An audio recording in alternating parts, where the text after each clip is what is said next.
Assalamu alaikum. Welcome back, guys. Episode 4 of our new podcast, Deen Thoughts. Today's episode, obviously, hosts are Adam and Mira. Yep, and today's episode is on the power of revelation.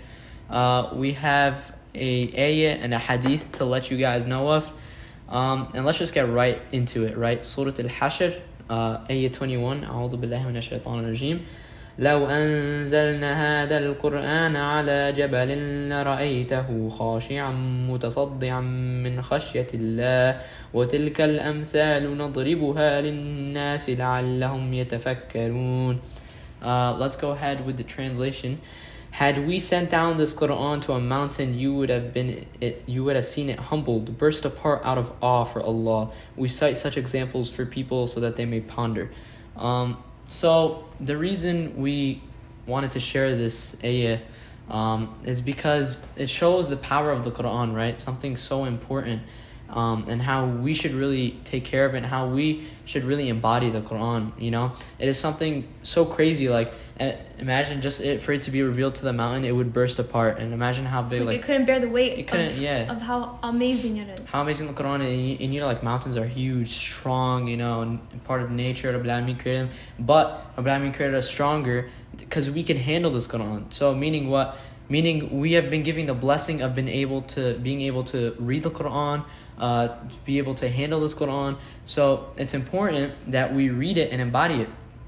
And another thing I would like to share is that I remember that I heard back in the time of the Rasul, when they would read Quran out loud, some of them would fall in prostration because of how beautiful it was, because they understood it a lot more than we do at this time, you know.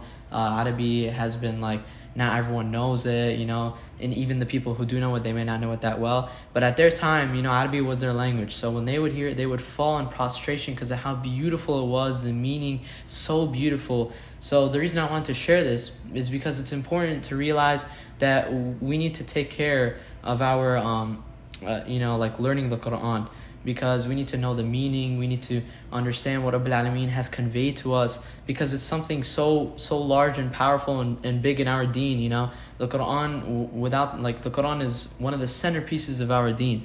And then the last thing I would like to say is also in the Abir, right? If you guys read the Quran will come as a friend for you in the Abir, right? So the Quran will say, this Abid, like, he came and he read every day. He read me every day. You know, he's my friend. He never left a day without picking me up. Wouldn't you want that in the grave? A friend in the grave? We're gonna need it, wallah. No one else is gonna be with you in the grave. You're gonna be alone. You know, you're gonna be alone, and it's gonna be dark, and it's gonna be very scary, cold. You know, no one really knows the feeling now. But picture it, and you'll know that you definitely want the Quran as a friend, to have your back, you know, to be there. Even on the flip side, like, if you don't, it comes against you. Like, I heard that if you don't read the Quran and if you read the Quran, it's like good and bad, in the sense where if you don't read it, it's gonna come against you. It's gonna be like, why didn't you read me? You know, right. You should have read me. And if you read it and you don't understand what it's saying, you don't ponder and you don't try to implement it, like, you just read it like, hey kid, just, right, you know, like, you're not even thinking about it, it's also gonna come against you, in the sense where you knew what Allah told you to do in the Quran, like the legislations, but you still didn't choose to do them. And you still read me, you know? So, like, it's not just reading it, it's also understanding it and implementing it and right. living and abiding by it as well. There's so much benefit as well to the Quran, you know? There's a lot of things, saying the Ma'awazat before you sleep, right? Ru'ya. That protects you. Ru'ya, you know? You just read the Fatiha 7 times and Allah bishfik, inshallah. It doesn't have to be, it can be any number as well. Yeah, right. And so there's so much benefit that it benefits us more than it doesn't harm you at all, and it benefits you a lot. Or like reading Ayatul Kursi after every salah. Exactly. It's like anyone who dies, if you die between salah and salah, you're guaranteed Jannah, inshallah. Not only that, but even if you're sad and you read the Quran, I guarantee you'll be. Yeah, and I guarantee you'll feel less sad, and you'll feel closer to Allah, and that will like, you know, make you happier or whatever. So the point being, the Quran is something that we need to implement in our lives. The Quran is something that we take for granted, you know. We don't realize how important and how much of a blessing it really is to us, especially because we know that so many prophets, they had their, like, for example, Isa, he could cure the blind, Musa, he split apart the Red Sea, you know. The Rasul ﷺ, his blessing was the Quran. You know, he couldn't read or write, yet it was brought down to him, showing that it was from Allah subhanahu wa ta'ala. And it was, they even challenged them many times, make just a surah like the Quran. They couldn't do it, showing how like beautiful and how like no one could write like that. Perfect. It's perfect, Yeah. the Quran. It's so perfect. Yeah, so. Yeah, subhanAllah. I'm going to share a couple of ahadith talking about the power of revelation. So kind of going hand in hand with like how important the Quran is as well. When you see how the Quran was revealed, it also makes you gain like more of an appreciation. And kind of going back to what you said before I lose my train of thought, when the reason I think a lot of us don't value the Quran is because we don't understand it. Yeah. So when you truly understand what the Quran is saying, and you see like how the Quran like explains stuff that they're finding out in science, or like just explanations in the Quran, when you don't know how to, like when you know what it truly says, wallahi, it's beautiful. So truly recommend, when you read Quran, look at the translation as well. Don't just read it in Arabic. There's a lot of things in the Quran that are just being discovered today. But they were in the Quran. It's like, it's amazing. It's so crazy. It's crazy. So the first hadith that I want to share, and this is a hadith that is like, I was really surprised when I heard about it. It's not a really commonly known hadith, but it's a hadith that describes how Jibreel attains revelation. So we know that Jibreel was the angel who was sent to the prophets, a lot of the prophets, I think all of them actually, I'm not 100% sure. But Jibreel is the chosen messenger from amongst the prophets. And so basically, whenever Allah subhanahu wa ta'ala summons Jibreel to attain revelation, when Allah subhanahu wa ta'ala gives Jibreel the revelation, all of the other angels in the heavens pass out. They black out. Because of the power and how heavy and amazing this revelation is that Allah subhanahu wa ta'ala gives Jibreel. And we know Jibreel is like the biggest of the angels, you know, like you need like a massive, strong angel to be able to carry such a strong message. So that's why Allah subhanahu wa ta'ala chooses Jibreel, and like we know he's like the biggest. So he's able to like bear the weight, and Allah subhanahu wa ta'ala has given them the strength to be able to bear the weight of the revelation. So when he's coming down from Allah subhanahu wa ta'ala, he's got the revelation. All of the angels they get back up. They're not fainted anymore. Right. And they ask him, they're like, what did Allah subhanahu wa ta'ala give you? And he said the truth. That's just it. Like, right. Allah subhanahu wa ta'ala just gave me the truth. And that's when Jibreel comes down, he gives the revelation to the Prophet.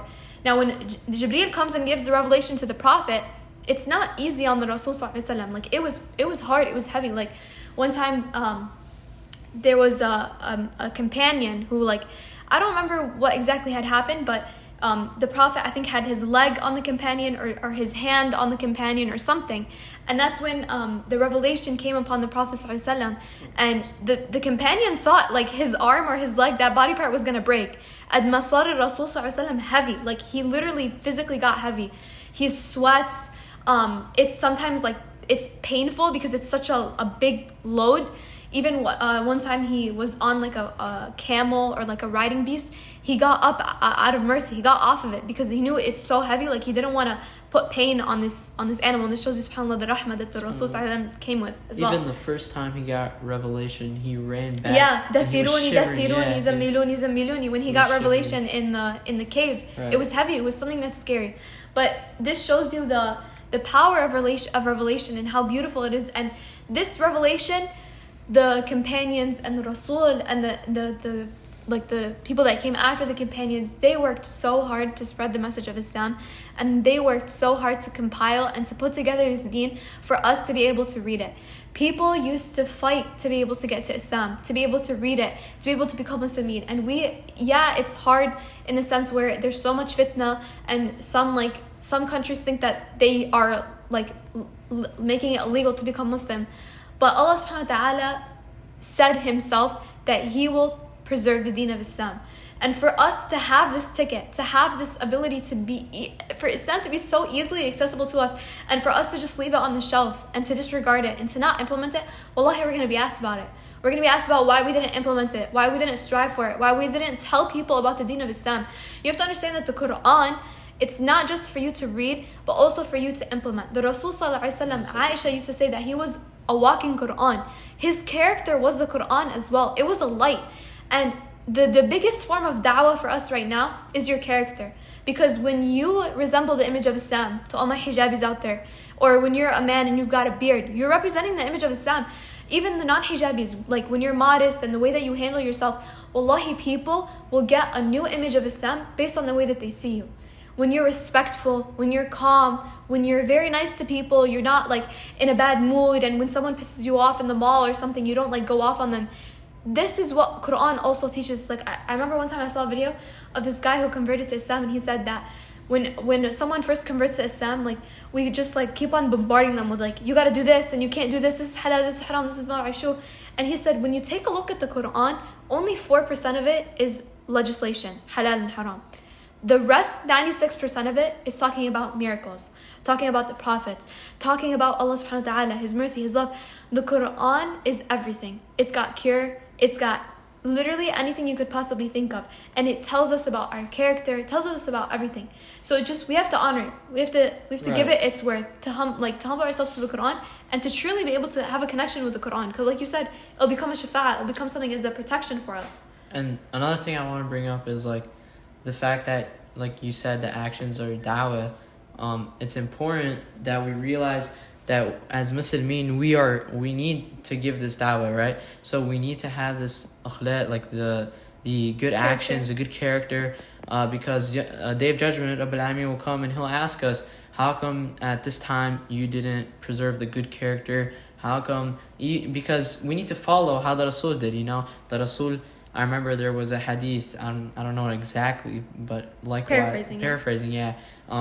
Some guy came and he told him, give me advice. He said, don't get angry. He said, give me advice. He said, don't get angry. He said, give me another advice. He said, don't get angry. He said, don't get angry 3 times. And it shows us how important character is, right? It's a little bit, it connects to the power of revelation, because just as the Quran was revealed to us, we need to help show it to like others, and what it really is about, how Islam isn't about what they think it's about, because there's a lot of rumors, fitna about what Islam is really about. We need to show them that Islam is the deen of the haqq, that Islam is truly beautiful, that Islam has good character in it. We don't lie, we tell the truth. People used to accept the deen of Islam at the time of the Prophet ﷺ just by seeing his face. Just by seeing his actions, or his face. A word. Right. Or like sometimes when I remember when they first started trading, they like wouldn't lie or deceive them, and they accepted Islam just from a simple action. Right, you never know what could make someone be interested in Islam. But at the same time, you don't know what could repel them. Exactly. This bad action, maybe you get mad at them, hold that anger in. You wanna make sure you always at all times, like let's say for example someone made you angry. Remember the Rasul. Would Rasul do this? No, he would not do that. Let me hold my anger, show them the good akhlaq, because maybe one day this will be my Muslim brother or my Muslim sister. So that's also something that's very important. That's true. Allah subhanahu wa ta'ala. That's it. Do you have anything else you want to say? Nope. I had something, but I forgot it. All right. Well, that's it for today. Okay, guys, make sure to give us feedback and any new topics you guys want us to talk about. Yeah, anything you guys are interested in. I was thinking of maybe starting like a fiqh. Like we can look at like the fiqh of salah, so like the legislations, the rules of salah. So make sure we're making our salah correct, our wudu, all of that good stuff. Yep. So let us know what you guys are interested in. And then remember, if you guys think anyone else might benefit from these podcasts, feel free to share them with them as well. You'll get the ajr, inshallah. Definitely. All right, guys. Peace out. Assalamu alaikum.